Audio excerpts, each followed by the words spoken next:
안녕하십니까. 지식산업센터 전문기업 지산엔 박희성 대표입니다. 2020년 4월 15일 수요일 출근했다가 조금 이른 퇴근하고 있습니다. 6시가 조금 넘어서 퇴근하는 게 이렇게 초저녁에 퇴근하는 것 같은 느낌이 들 줄은 몰랐습니다. 지식산업센터를 참 이렇게 많은 분들이요, 투자로서 보고 계시잖아요. 임대 투자로서 보고 계시는데, 이 임대 투자로서 이렇게 지식산업센터를 볼 때 이제 가장 핵심적으로 봐야 될 부분이 이 임대가 어느 임대가가 어느 정도로 맞춰지느냐, 그 다음에 이게 이제 이 정도 임대가 맞춰지면 좋은 물건이냐 아니냐, 요 부분을 좀 한번 따져보고 싶어요. 근데 그 임대가를 책정을 할 때 변하지 않는 게 있습니다. 지금 최근에 이제 많이 속을 수 있고 다른 사람에 의해서 기만당할 수 있는 소지는 뭐냐면, 지식산업센터가 대출 비율이 개인에 따라서 달리 나올 수 있습니다. 그 다음에 대출 금리도 개인마다 달리 나올 수 있습니다. 그 다음에 이 임대가, 평당 임대가가 어떻게 책정하느냐에 따라서 이 금액이 왔다 갔다 할 수 있습니다. 이걸로 인해서 굉장히 많은 숫자가 변동될 수가 있어요.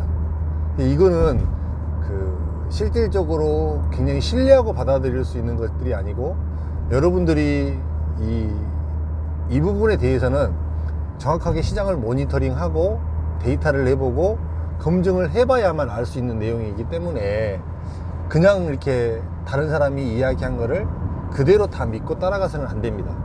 근데 이거를 손쉽게 이렇게 분별할 수 있는 방법이 있습니다. 손쉽게. 이거는 변하지 않는 거는 뭐냐면, 만약에 내가 살려고 했던 물건이 만약에 5억이다, 6억이다, 이 정도 물건인데, 이제 이거는 임대가 얼마에 맞춰지느냐라고 이렇게 물어봤을 때 임대가가 정해졌잖아요. 그러면 대출을 받지 않고 순수하게 내가 내 돈을 다 넣었을 때, 그 임대가 만약에 그 임대료를 받았을 때 순수 수익률이 몇 퍼센트가 나오느냐, 요거는 변하지 않습니다. 요거는 이 내용은 변하지 않죠. 그쵸? 이 내용에서 체크할 부분은 이 임대가가 정확하게 저 사람이 나한테 얘기를 했는지 안 했는지만 체크하면 됩니다. 그쵸? 요것만 체크하면 되기 때문에 다른 변수가 있을 수가 없어요. 그래서 이 순수 수익률, 실제로 내가 만약에 10억짜리 지식산업센터를 샀는데 그게 만약에 임대가 맞춰져서 1년 동안 임대료가 들어오면, 그 임대료는 실제로 내가 이 10억짜리가 들어간 거에 대해서 몇 퍼센트의 수익이 나느냐, 이 순수 수익률이 굉장히 중요해요. 근데 최근에는 이제 지식산업센터가 분양가가 많이 이렇게 올라갔습니다. 많이 올라갔고, 이렇게 조금은 이렇게 기존에 비해서 많이 이렇게 올라가 있는 상태인데, 사실 지식산업센터의 임대가는 10년 전과 지금과 굉장히 보합 상태로 가고 있습니다. 보합 상태. 그래서 이 순수 수익률에 대한 기대치도 사실은 많이 낮아졌어요. 지금 그러니까 순수 수익률을 4%, 그 다음에 순수 수익률을 4.5%, 그 다음에 5% 이렇게 세 가지 경우로 한번 잡아볼게요. 제가 봤을 때 5% 이상 되는 물건은 굉장히 좋은 물건입니다.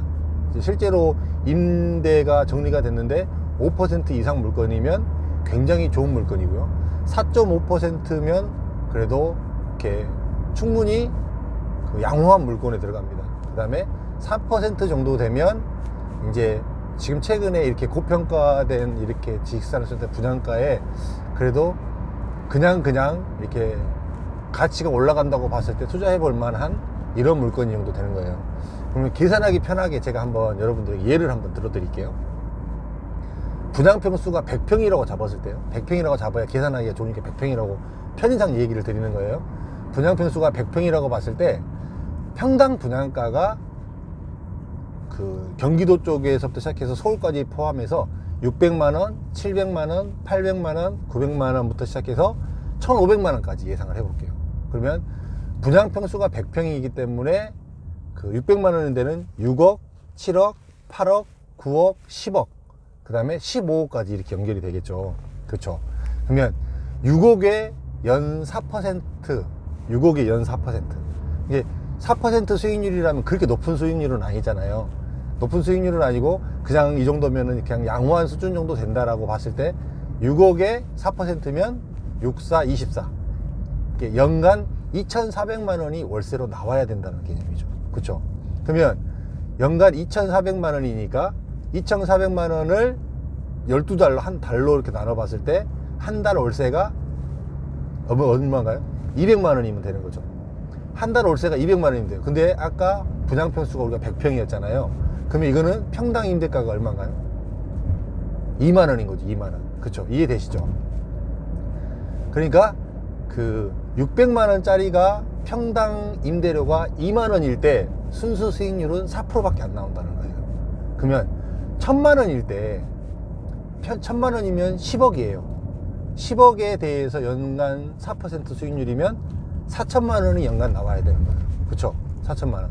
4천만 원을 만약에 한 달로 월세로 이렇게 받아야 되는 개념이라고 치면 어떻게 될까요? 한 330만 원 정도 되죠.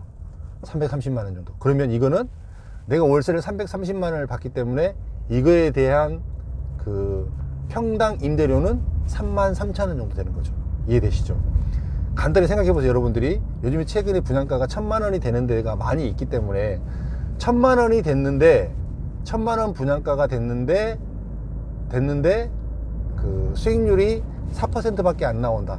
1,000만 원 분양가인데 임대료를 뭐 한 330만 원 이 정도 받는다. 그러면 그 정도 수준이 실질적으로 내 돈이 들어갔을 때 4% 수익률밖에 안 나온다는 이야기예요. 그러면 평당 1,500만 원짜리 평당 1,500만 원짜리 요즘에 나올 수 있잖아요. 평당 1,500만 원일 때 4%면 얼마인가요? 그러면 6천만 원이 나와야 돼요. 6천만 원. 1년에 6천만 원을 벌어야 됩니다. 그럼 6천만 원이 되려면 한 달 월세가 500만 원이 돼야 되는 거죠. 그렇죠? 그러면 500만 원의 월세를 받으려면 이거는 평당 임대료가 얼마여야 돼요? 5만 원이 돼야 되죠. 5만 원. 이해되시나요? 5만 원이 되면 지식산업센터에서 사실 지금 현재 이 5만 원의 월세를 받을 수 있는 곳이 있을까요? 있는 것 같으세요? 없는 것 같으세요? 여러분들 보기에? 없어요. 지금 문정동이 임대가가 5만 원이 안 됩니다. 그 다음에 성수동도 임대가가 평당 5만 원이 안 됩니다. 그 다음에 영등포도 임대가가 5만 원이 안 됩니다. 강서지역도 임대가가 평당 5만 원이 안 됩니다. 그러면 1,500만 원을 분양을 받으면 1,500만 원짜리의 분양을 받으면 그 호실에 대해서 나올 수 있는 수익률은 어떻게 될까요? 절대로 4%가 안 된다는 이야기죠. 그렇죠? 3%대로 내려간다는 이야기예요. 근데 여기서 일반적으로 여러분들이 이 상수를, 이 개념을 정확하게 머리에 놓고 계시면 어떠한 무슨 이야기를 하든 어떤 월세를 이야기를 하든지 간에 정확하게 계산을 해볼 수가 있는 거죠. 여기가 지식산업센터의 임대가만 정확하게 파악이 되면 이 정도 분양가로 만약에 하게 되면 수익률이 나온다 안 나온다, 이 정도는 답이 있다 없다, 요게 이해가 되는 거예요. 수익형 부동산으로서 역할을 감당할 수 있다 없다를 파악할 수 있다라는 이야기입니다. 이해되시나요?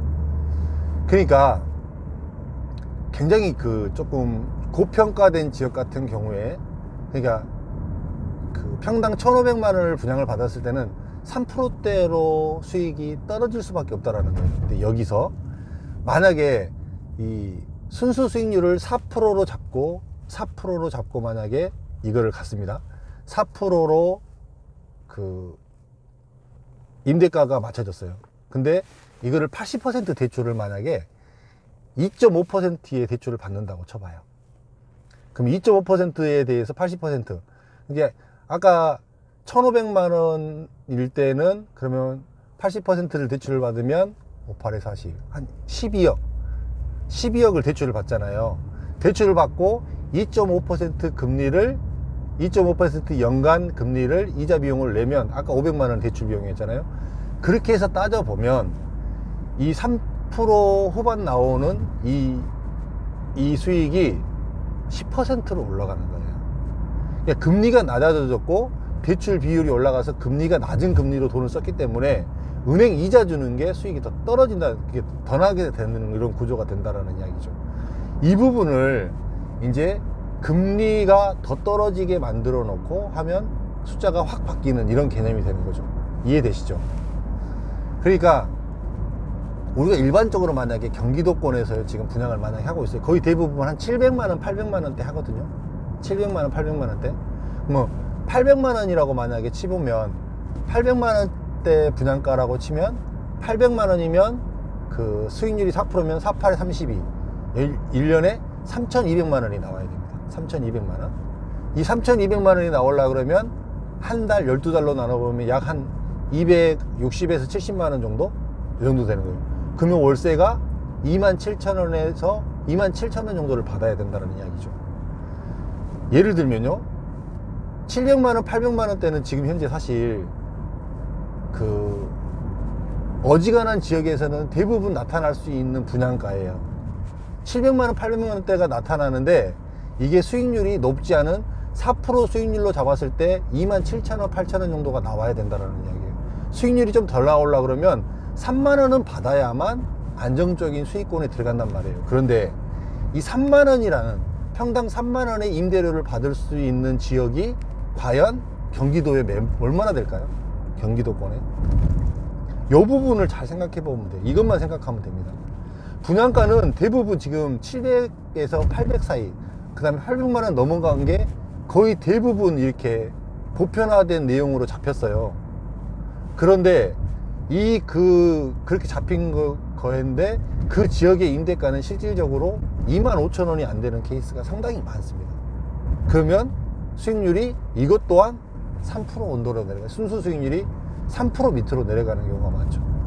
그럼 대출을 받고 뭐하고 해도 실질적으로 수익은 10%도 안 되는 이자 비용까지 감당해도 이런 상황이 생기는 거죠. 여기에 만약에 한두 달만 공실이 생기게 되면 실질적으로 이렇게 굉장히 어려운 상황을 겪을 수 있는 이런 모습으로 간다라는 거예요. 이해되시나요? 제가 이거를 여러분들에게 좀 사실은 이렇게 그 평당 단가일 때 어느 정도, 이렇게 어느 분양가가, 평당 분양가가 어느 정도, 이 정도일 때 어느 정도 임대가가 적정한가, 요걸 사실은 한번 표로 만들어 드리려고 그랬는데 제가 내일은 표로 한번 이야기를 한번 해 드릴게요. 사실 표를 만들어 놨는데 오늘 이렇게 조금 이렇게 약속이 있어서 빨리 퇴근하다 보니까 제가 이걸 정리를 못 했거든요. 그래서 원론적으로만 여러분들에게 이야기를 드리는데 600만원일 때는 2만원에서 한 2만 2, 3천원 정도는 충분히 넘어가야 되고, 1000만원일 때는 아무리 안 돼도 3만 3천원에서 3만 5천원대는 가야 된다는 거예요. 이게 높은 수준의 임대료가 아니에요. 높은 수준의 1,500만원일 때, 평당 1,500만원의 분양가일 때는 무조건 5만원이 넘어야 되는 임대료가 5만원이 넘어야 되는 상황이 생기는 거예요. 그런데 대한민국 지식산업센터에 5만원이 넘는 임대료를 받는 곳이 거의 없다. 4만원대를 받는 것도 서울 지역을 빼고는 없다. 3만원 후반대 받는데도 많지 않다. 이거를, 이 임대가를 잘 보시면 됩니다. 그러면 여러분들이 투자를 할 때 정확하게 이 부분에 대해서 이렇게 실수하지 않는 개념이 되는 거예요. 여러분들이 만약에 600만원의 분양을 받았는데 아까 2만원 초반이면 됐잖아요. 근데 여기가 임대가가 한 2만 5천원, 3만원 정도 가까이 되는 거예요. 그럼 굉장히 좋은 물건인 거죠. 수익률이 잘 나오는 거죠. 그렇게 되면. 그런 물건들이 있을 수 있습니다. 그러니까 틈새, 어느 한 건물의 틈새에 이렇게 맞춰서 건물에 따라서 좀 임대가를 더 받을 수 있는, 아니면 그 건물 자체에서 저평가된 어떤 호실들, 이런 것들을 초이스해내는 이런 능력, 그 다음에 어떤 특화된 어떤 시설에 대해서 임대를 주게 되면 임대가를 좀 더 받을 수 있는 이런 골라내는 능력, 이런 것들이 굉장히 중요하게 좌우한다는 이야기예요. 이해되시나요? 조금 말이 좀 횡설수설했나요? 모르겠습니다. 저도 잘 모르겠는데, 그래서 제 영상을 많이 보신 분들은 이해하셨으리라고 믿습니다. 혹시 이렇게 이해가 안 되신 분은 사무실로 오세요. 제가 자세하게 설명해 드리고 여러분들이 투자를 어떻게 해야 될지에 대한 개념을 딱 머릿속에 집어넣어 드리겠습니다. 감사합니다. 오늘도 평안하게 쉬시고요. 투표 끝났네요. 네, 끝났습니다. 이제 결과를 한번 지켜봅시다. 내일 또 뵙도록 하겠습니다.